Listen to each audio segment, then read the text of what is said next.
concernant Rafinha, j'aimerais dire ceci. Déjà d'une, en tant que fan barcelonais, il nous a foutu la honte avec ses déclarations dans son interview avec Romario. Eh bien, on a vu cette nuit. Il a pris son karma 4-1. 4-1.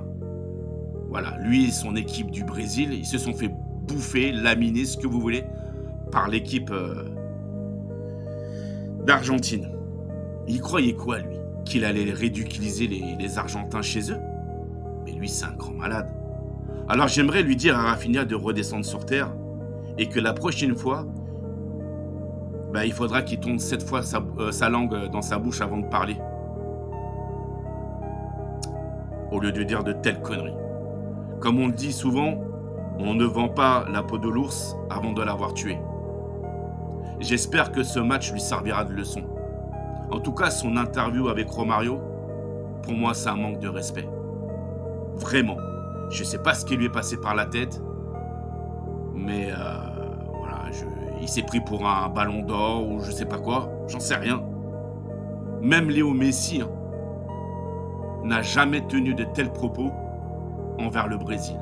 Jamais. Enfin, moi, du moins, moi, je l'ai jamais vu faire une interview en disant voilà, on va tabasser le Brésil sur le terrain et en dehors du terrain. Moi, j'ai jamais vu avoir de tels propos. Et pourtant, on le sait tous qu'en Argentine, il y a pas mal de pleureuses aussi, comme Rodrigo de Paul et l'autre fou là, Otamendi. Ça, on le sait, les Argentins, on les connaît. Pardon. Mais en tout cas, Rafinha, il a déconné. Et hier soir, cette nuit, il a pris son karma. Et encore, ils ont mis un but, pourquoi? Parce que le défenseur argentin, il a commis une bourde en défense. Sinon, c'était 4-0. Et Rafinha, il a eu de la chance. Parce que Léo Messi n'était pas là, Lautaro Martinez n'était pas là, et Paulo Dybala non plus n'était pas là. Imaginez le score. Sinon, ça aurait pu être pire.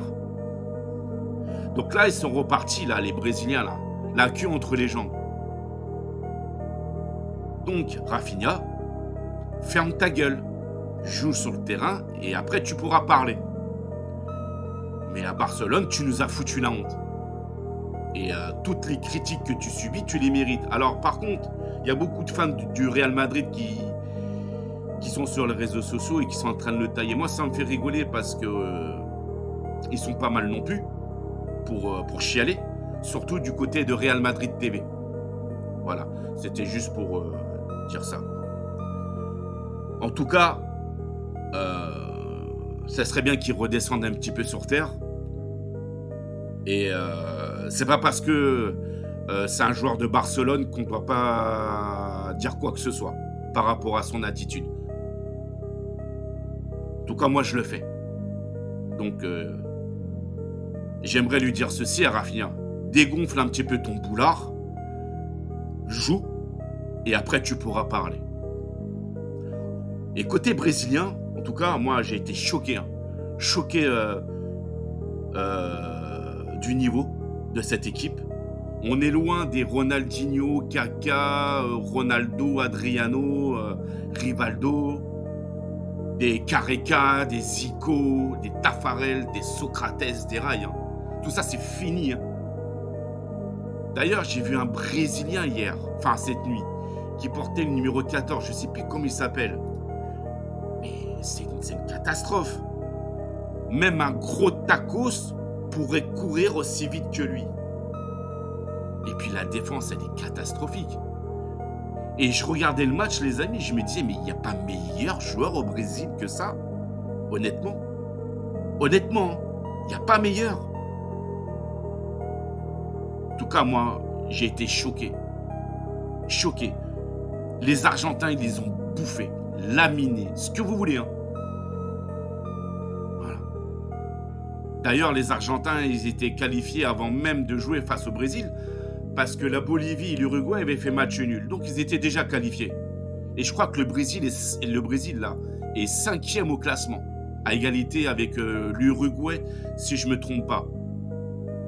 Et l'autre, et l'autre, il dit ouais, on va tabasser les Argentins chez eux. Non, mais c'est un grand malade. C'est un grand malade. Voilà, c'était. Je voulais juste dire ça, quoi. Donc, il va revenir à Barcelone. Bah, Cristian Naccaro. Je parle de Rafinha, hein, vous l'avez deviné. Cristian Naccaro. Voilà, et j'espère que c'est la dernière fois qu'il fera de telles déclarations. Qu'il aille voir Romario maintenant. Qu'il aille le voir. On va rigoler. En tout cas, je suis sûr que au Brésil, là, l'équipe nationale est en train de se faire défoncer. Sûr et certain. Sûr et certain. Voilà les amis. Je vous souhaite à tous une excellente journée. Je vous dis à bientôt. Ciao, ciao.